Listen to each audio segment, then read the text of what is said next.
Hello, everyone. I'm Sam, I'm Kaitlyn. And I'm Mo.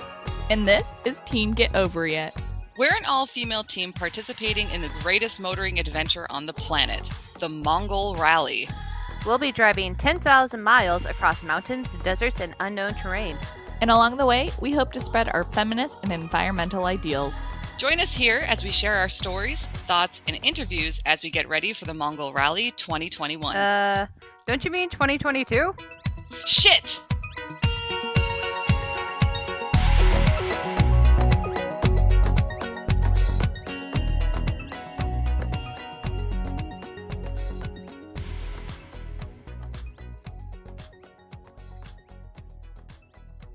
Hello, welcome back. Hey, thanks for tuning in. So today our episode is about something that has been a major issue for a long time now and is hopefully going to come to an end soon. Yes, it is a very serious environmental issue that was in the news as recent as a week ago, with a really wild incident occurring in the Gulf of Mexico. That's right, you guessed it. It's the oil. And anyway, if you didn't Yay. guess it, that's okay too, because the intro was a little vague. Yeah, that's right. It sure was. So let's get to it. So last month, the Keystone XL pipeline project was finally abandoned by TC Energy, causing the company to lose about 2.2 billion CDA, so Canadian dollars. But we don't really care about that. Nope. The Keystone, no, we don't care about the money. No, we care about the other stuff. The Keystone pipeline was supposed to be constructed to deliver oil in a beeline to the border of Nebraska and Kansas, branching the already existing Keystone pipeline. The current Keystone pipeline carries oil from the tar sands in Alberta through Saskatchewan. Oh, very Did good. I say that right? Yeah, yes. Saskatchewan. And Manitoba. Then cuts through south through the Dakotas, Nebraska, Kansas, Oklahoma, and into Texas. Yeah, the Keystone pipeline is divided into 3 phases. So the Keystone XL was supposed to be phase 4. The first 2 phases deliver oil to the American Midwest at a capacity of 590,000 barrels per day.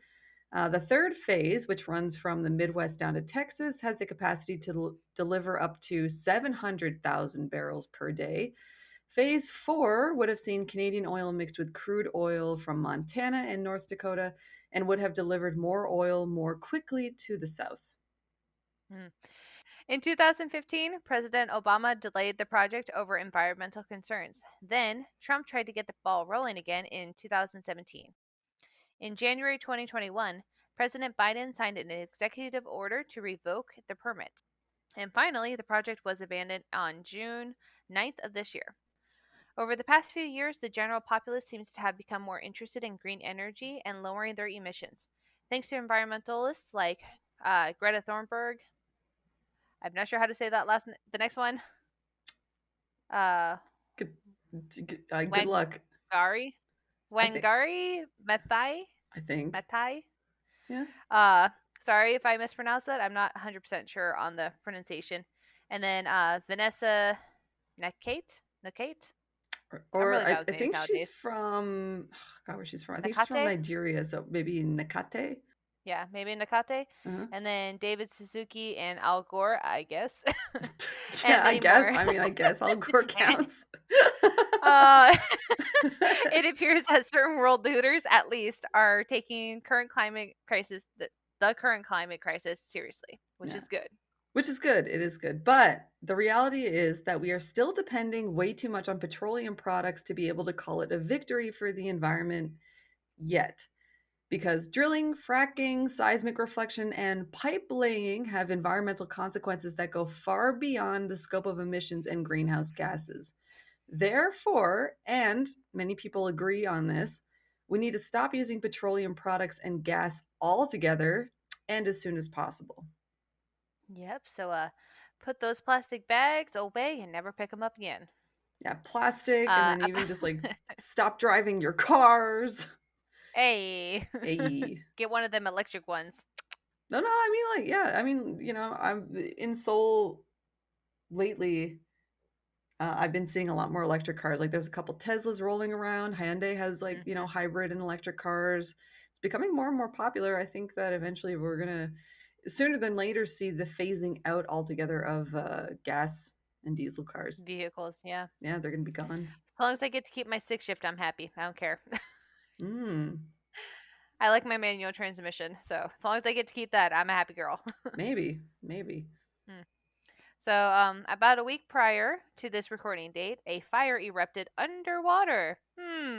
How does that happen? And burned for 5 hours until the workers were able to put it out using nitrogen. The blaze was due to a gas leak in an underwater pipe connected to, and this is the real name, forgive me for mispronouncing it again, the Kumalub Zap oil platform. That's the real Uh, name. It sounds yep, like an alien name or something from a sci-fi novel. it sure does. That's one of those like name generators, like, hey, I don't know how to name this thing. Let's just look it up. Yeah. So the company responsible for this insane disaster is Premix, who claims that bad weather caused this doomsday level fire to appear in the ocean, though they insist that there was no spill, quotation marks, per se. Yeah, exactly. So they're out there claiming like, "Oh, nothing was spilled into the ocean." And it's like, "But how did a fire happen Start in the underwater? ocean. What was Right. burning?" Yeah. Ugh. Right. You can't burn water unless you have something on top of said water to burn. So Yeah. try again, sir. Try again. Have you seen the pictures? No, I haven't. It's under the water. It's insane. Oh yeah, no, I don't doubt it. There have been Yeah. multiple underwater fires caused by oil or around oil pipelines because there have been minor spills or larger spills depending. So Oh yeah. I'm not overly surprised by this at all. Yeah, yeah, yeah, but it's weird to see. And you're totally right. There have been others. So the site of this demon summoning gone wrong is very close to the location of an 88,200 gallon oil spill that occurred in 2016, though this time at a field owned by Royal Dutch Shell. Since 2012, there have been 147 oil spills in the Gulf of Mexico alone, and that's not Hmm. counting the infamous Deepwater Horizon spill in 2010, which released more than 200 million gallons of oil into the ocean. Do you remember that? I think it was like, was that BP? Yeah, Yeah. yeah, I remember that. It was a big deal. They were cleaning up oil from that spill for like easily 3 to 4 years afterwards. Yeah. Yeah. I think if I'm not mistaken, like there's still some like issues Patches floating surrounding around. that. Like, yeah, Hmm. like there's still some areas that have kind of like more oil on them Yeah. than is healthy.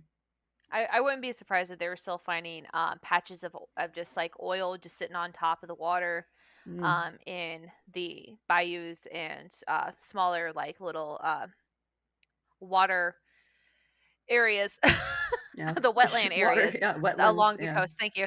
Sorry, I'm just like struggling with for words right now. Words are hard, dude. Yeah, I wouldn't be surprised if they found it in some of the wetland areas just because like there's hundreds of miles of that along the Gulf alone and like it really impacted the habitats of those animals and like it's still, even if it isn't on the surface level, it could potentially have sunk in and seeped into the ground, which means that Yeah. the plants are soaking it up and you don't know what that's going to do to the animals that are going to eat those plants. Ugh. Such a big It's not deal. good, guys. It's not good. It isn't good. It's not good at all. No. So, believe it or not, this wasn't even the first time that the ocean has caught fire this year. Surprising. Yeah, this In May, year. This this year. year, yes. Yeah. In May, the water caught fire near the shores in Lagos, Nigeria. Some people thought it was an act of God, but it was more likely that an NNPC pipe carrying petroleum sprung a leak. Then on July 4th, yay, Independence Day, haha, I know it's a very fireball. patriotic. Sorry, American here. A fireball shot into the air from somewhere in the middle of the Caspian Sea. Mm. This time, it probably wasn't a gas lake that caused the flames, but a mud volcano. Mm. Either way, the water being on fire 3 times in the first half of one year is seriously bad juju, guys. Yeah, I mean, if you're one of those people who kind of, pays attention to omens and you believe in that kind of stuff, superstitious, supernatural things, then it's like, this is not, this is This is not not a good. good way to go. Nah, fireballs, oceans on fire.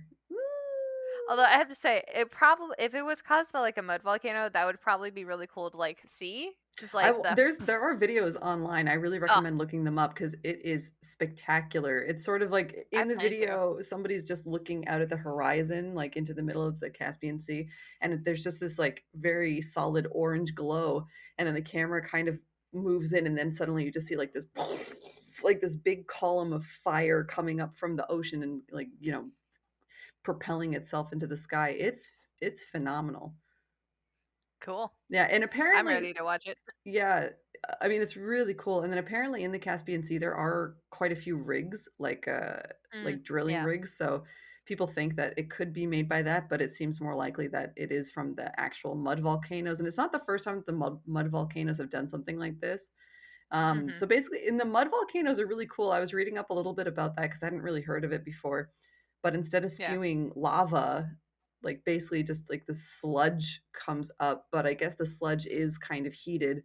And then whenever like some minerals or rocks are sort of like rubbing together, like during the explosion, I guess it can cause sparks and then it can like set the whole thing on fire. It's pretty cool. Yeah. I I'm pretty sure the mud volcanoes are spewing more gases with Mm, the mud on top of it, which is what comes up and out and erupts, rather than mm. the lava itself, which is why when it catches on, which is why it can catch on fire and erupt like that Yeah, in the yeah, yeah. fireball. Yeah, that stuff is so cool. But anyway, so oil drilling is a 24 hours a day, 7 days a week operation which destroys habitats, poisons water sources, and disrupts other aspects of human, animal, and plant life. Not only that, but oil and gas production are some of the main contributors to air pollution. The Alberta Hmm. oil sands operations alone emit 70 megatons of greenhouse gases every year, upon which there are currently no restrictions. Hooray, Canada. Yay! That's what you want to hear. And abandoned oil wells are also a huge problem. There are more than 3.2 million abandoned oil wells in the US, and they emit about 281 kilotons of methane, which is about 30 times more potent than CO2, into the air. And that's just the US. Like, I mean, there's tons of oil, like abandoned wells, like in Canada, in like Saudi Arabia, basically any oil producing country. It's shocking. Oh yeah. Hmm. So fracking, which is also called hydraulic fracturing, is another harmful oil extraction method. France, Bulgaria, Spain, Switzerland have banned fracking on their country's soil, while other countries, states, and cities have either banned the practice in their jurisdiction Mm. or placed a memorandum on further operations until environmental impact assessments can be completed. Uh, Fracking is a process by which a hole is bored a mile deep into the earth, then a chemical-laden sludge is pumped into said hole to cause fi- oh man, fissures in the layer of shale at the bottom. From the cracks in the slate seeps forth oil and natural gases. That's a hard Sorry, one. couple of hard words that I haven't had to use in a while. So That's a hard one. And I think you said memorandum, very I did moratorium. moratorium. Sorry. Yeah, moratorium. Yes. There's a lot of hard words. I got fancy when I wrote this one. Yeah, you did. I'm just sitting here going, oh man, she's throwing me a curveball. So, yes, obviously the point of fracking is to collect the oil and gas that escapes, but unfortunately some of it escapes into the atmosphere and surrounding Earth. Fracking uses millions of gallons of water to crack the shale later to get the oil underneath. And not only is it a colossal waste of water, but that water is mixed with many harmful chemicals, including, but not limited to, hydrochloric acid, methanol, and ammonium bisulfate. And it's not uncommon for the slurry to contain uranium, mercury, and lead as well. So imagine like Yeah, all of those and things getting into the soil and like getting into the mhm, atmosphere. It's not good. makes it completely unusable. And like, there's places, there are towns in the U.S. that are so negatively impacted by fracking Mm, from nearby areas that they have no drinking water. They're not allowed to use water from their tap for anything because yeah. it's just completely harmful and toxic. Which is crazy because I mean, like, that shouldn't exist in a developed country. You should be able to at least, at minimum, have clean drinking water Hmm. that isn't going to But wait, kill you. There's more. Oh no. Oh my God. All that liquid, including the harmful chemicals, usually end up percolating through the surrounding soil and entering other water sources. If the land nearby is being used for cultivation, it could contaminate crops, sorry. Not to mention how it could contaminate drinking water, which I just mentioned, Mm-hmm. poisoning plants, animals, and humans. There's also some concern that it could cause earthquakes. Mm. Very true. Yeah. I mean, you're disrupting the layer of the earth, so like, yeah, of course, it potentially you run the risk of causing an earthquake or mudslide or landslide or something. Yeah.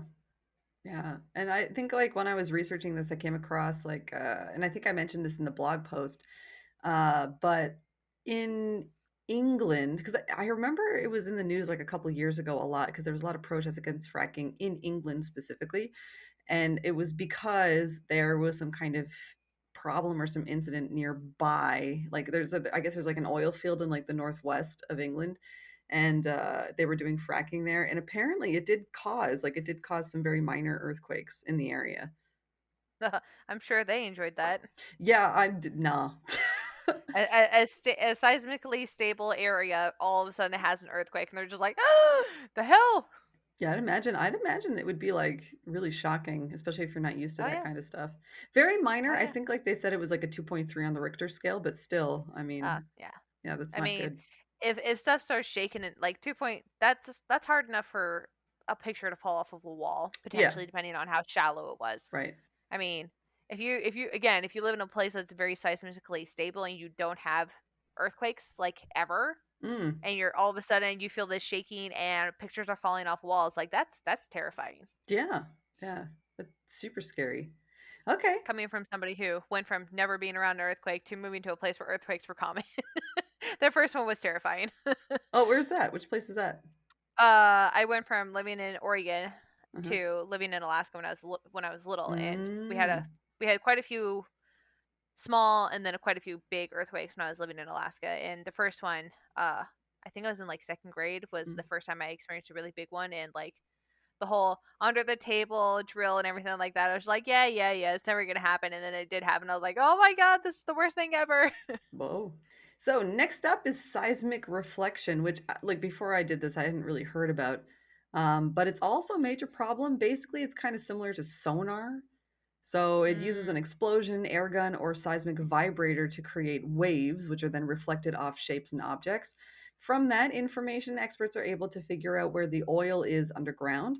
So when this is happening on land, forests might need to be cleared and roads built to allow access for vehicles and equipment, obviously disturbing the mm. environment and animal life. But it seems to have a more profound effect in the water. So when they're using it in the ocean, it seems to be quite a bit worse. Oh yeah. In the water, seismic waves can have a severe negative impact on marine animals that are sensitive to sounds and vibrations, such as whales, porpoises, and dolphins, many Mm. species of which are either threatened or endangered.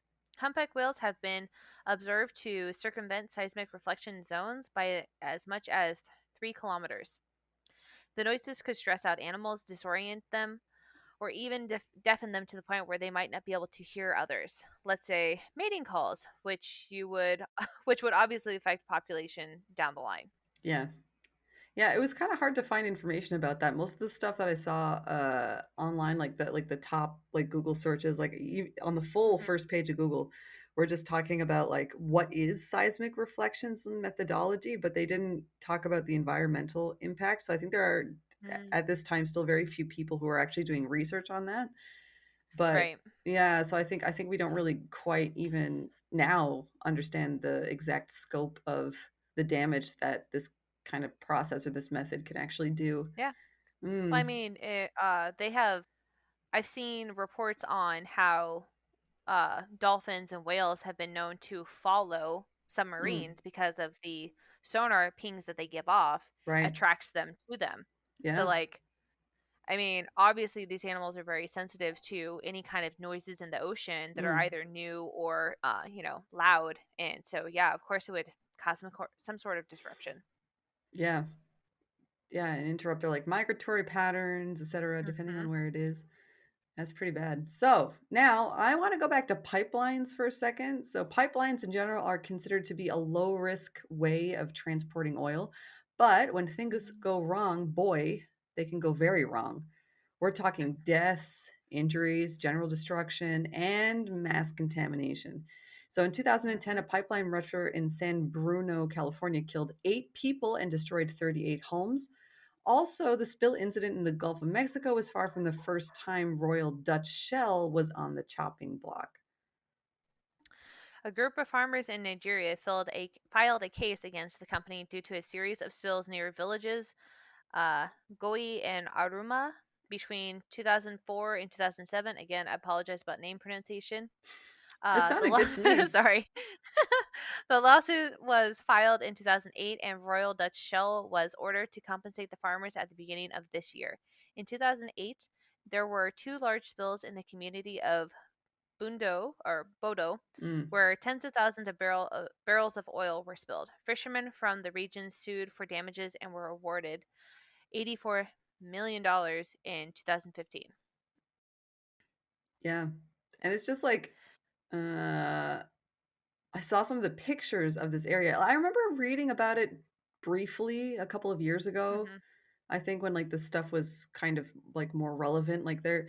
So the Royal Dutch Shell has like a couple of oil fields and like the drilling operations in that area, and it's just like I guess Hmm. because it's Nigeria, there's just like not really much. What's the word I'm looking for? Accountability, I Right. guess, or even like responsibility. So Royal Dutch Shell has just been doing whatever they want, and there's tons of spillage, tons of spillage. So the pictures I was looking at from the area, like the ground is literally black. Ooh, that's Yeah, not and good. then so yeah, and there's like a bunch of like fishermen and farmer kind of like miling around and like, like they just kind of touch the ground, like their hand comes away black, like just slick with oil. It's crazy. Hmm. That's Yeah. that's not good. Like that should No. not be happening. No. I mean, I know, I know that pipelines can be good because, like in Alaska, um, residents get a stipend from the pipeline, or not from the Okay. pipeline, but because of the pipeline, residents who have lived in Alaska for more than 2 years do receive a stipend of sorts. Depending Hmm. on, I'm not sure if they're still doing that or how much it is currently, but when I was growing up there, that's what happened. And uh, so I mean, it does have some positive impacts, but it doesn't necessarily outweigh the negative impacts of just like you said, if something goes wrong, something goes very, very wrong. Like Mm. these pipelines aren't like little pipes that you have in your house running down the way. No, these pipes are gigantic. They're like 2 or 3 people tall. They're like Mm. 16, 17 feet tall. And imagine that going all the way around, and it's not good. Yeah, it's not good. And then like and with the like the pipelines, because yeah, because I'm Canadian, so I've heard about the Keystone Pipeline in particular for a while now. And then Hmm. and there's been a lot of opposition to it, and there has been a lot of opposition for a bit. And a lot of it too comes from like First Nations communities Yeah. because like think about the pipeline too. So even just the construction, not even the Yep. existence of or the transportation of the petroleum, it's not just the only problem, but it's also how it affects the environment during construction as well. So I mean, like, like you were saying, these pipelines are huge, so they have to like clear away a lot of land and like dig these really deep Hmm. holes and stuff in order to Hmm. install them. And I think with the Right. Keystone XL pipeline, especially, it was planned to be put through a lot A of river. like protected wetland areas or something, or like Hmm. some like really sensitive habitats and ecological zones and stuff, which is Yep. horrible. And then also like in terms of like the Native Americans, or well, First Nations people, they, I think the pipeline was supposed to go like on their land, which, Hmm. I mean, the government just decided, yeah, we're going to do this without consulting them, without asking for permission, without like, Right, without paying them compensation for the use of their land or anything like that. Yeah. exactly, exactly. Yeah, yeah. I mean, Just, I don't know much about the construction of the pipeline in Alaska, but I do know that because of the permafrost, mm, which means that the ground is permanently frozen below a certain depth, so they couldn't bury the pipeline.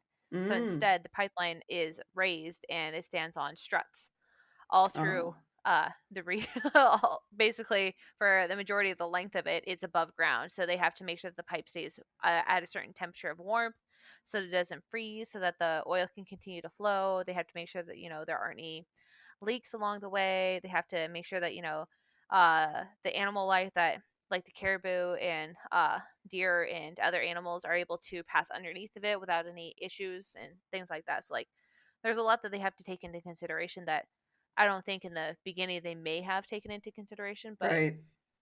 yeah. Yeah. I think they just like some people in their minds, they're just like, oh, if I build this, pipe's not a big deal, right? And then they're just like, and I can make a lot of money. And then they just kind of, Right. And then you don't, yeah, no, it's just like the inconsiderate nature of just being like, "Oh, I'm just going to build this thing. It's not a big deal." mm, Well, have you asked the people who are going to be impacted by you building said thing? No? Oh, okay. So you don't really know if it's going to be a big impact or not because you haven't bothered to talk to anybody about it. mm, Just it's very inconsiderate in my opinion, and I'm just like, "Come on, guys. Like, yeah. let's be a little bit more conscientious of what we're doing to others around us and just have some common courtesy and some common sense, please." Yeah.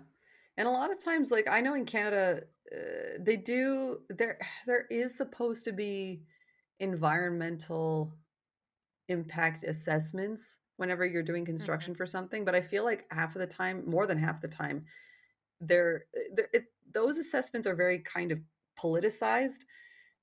Mm. So I think the people who are supposed to be conducting them kind of rush through them and like omit a lot of sensitive information in order just to like get it approved faster.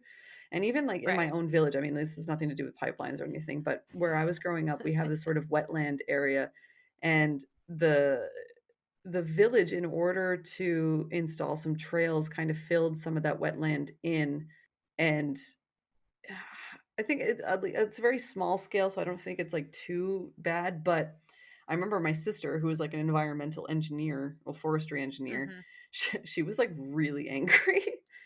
Yeah, she's just like, "You guys didn't even do an assessment," and my mom was like, "It's fine." It's probably not fine. Yeah. No, probably not. Like, who Mm. knows what filling in a stretch of like enough putting in enough dirt to create a dry trail in that area is going to cause. Yeah. And then also consider the fact that over the course of time, all that dirt's going to end up eventually getting spread out into the wetland itself, Right. potentially raising it and not having it be a wetland anymore, Yeah.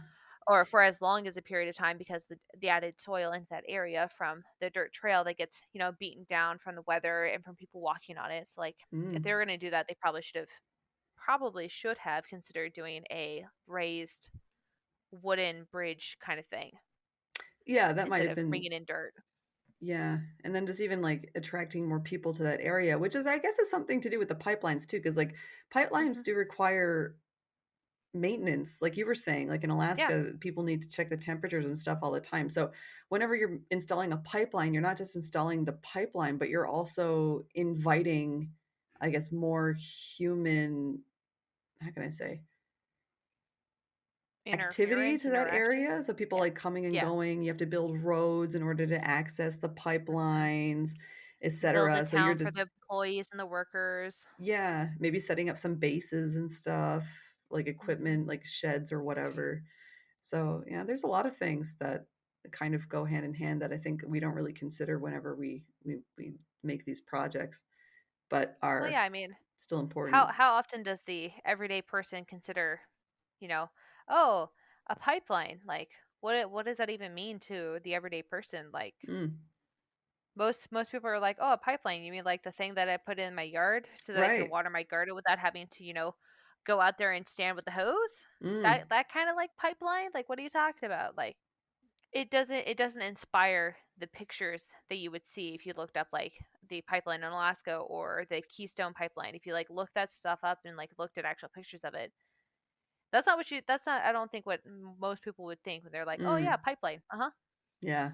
It's like, "Oh, So, dang, yeah. it's way worse than I thought it was gonna It's be." way bigger than I thought. Hmm. Yikes.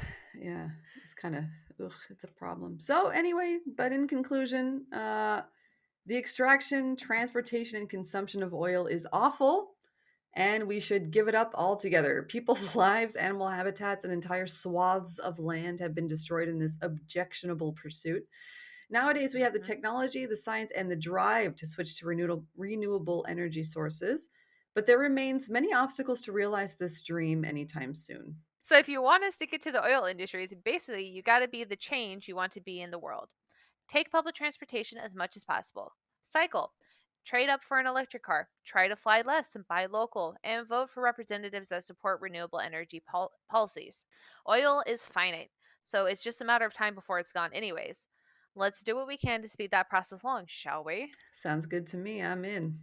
Go back to using glass, guys, for your bottled God, water. Go back to glass. using glass for your soda. Like, why do we need to have plastic? It's no more convenient than having glass, but it is less renewable. Mm, Glass you can break down, shatter, and throw in a fire and reform it as many times as you want. It will continually be a flexible product, whereas plastic, which is made from oil, is not.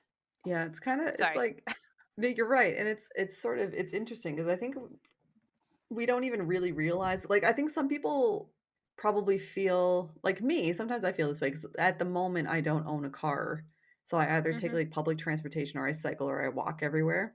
So Oh, I yeah. feel like, yeah, so I feel like my environmental impact is relatively low. But however, I still use plastic products and like, all that stuff, like you're saying, like places a demand on petroleum oil. So it's like whenever Hmm.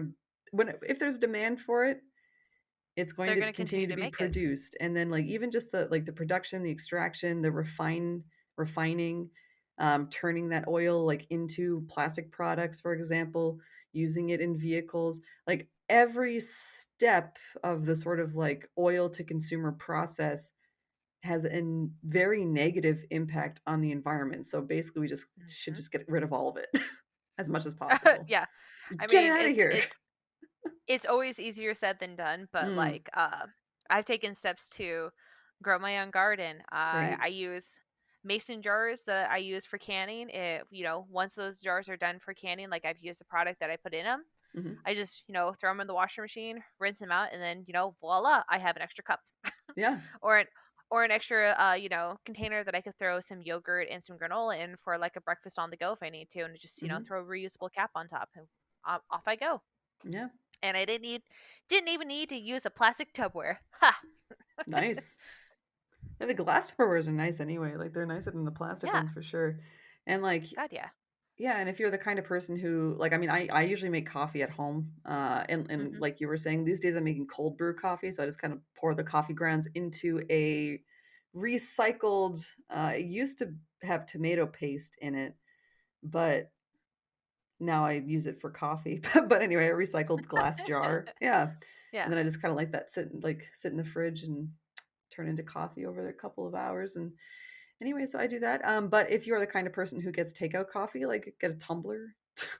Yeah.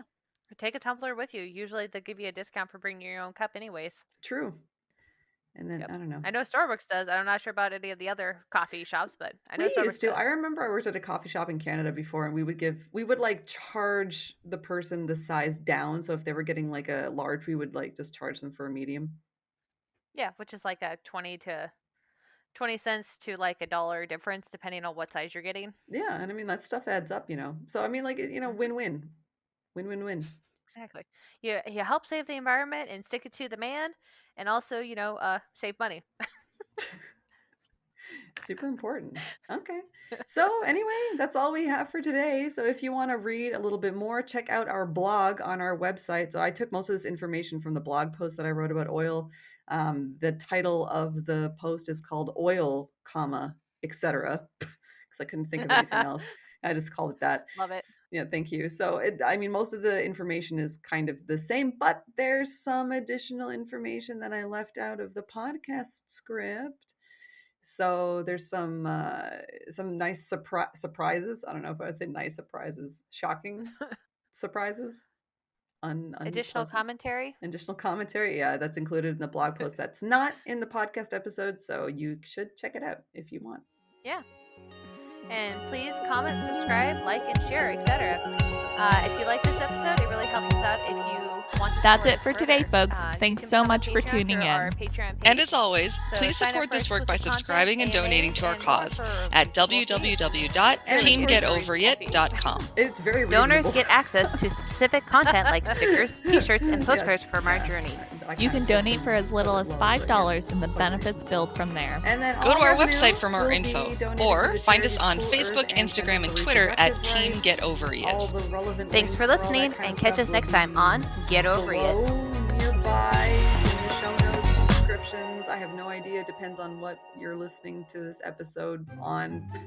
Could be anywhere on your computer screen, somewhere.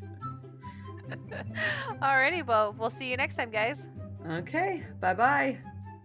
Bye.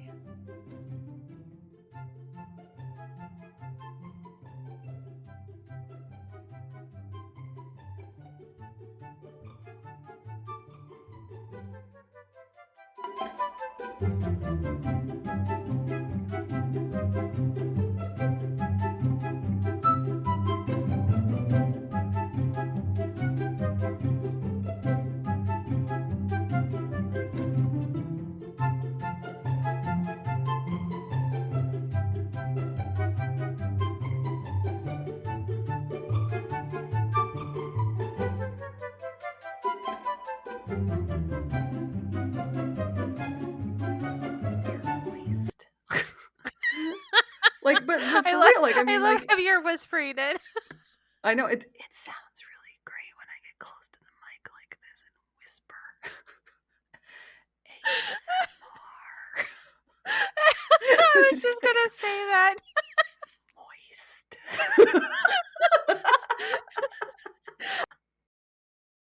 In 2015, President Obama delayed the project over environmental concerns. Then Trump tried to get the ball rolling again in 2007. In January 2021, 2007. sorry, 2017, my bad. That's right. I'm dyslexic, guys. Forgive me. I'm going to start that one over. Sure. Yeah. Yeah, even like from the cracks in the shale seeps forth oil and natural gases. I went like really dramatic.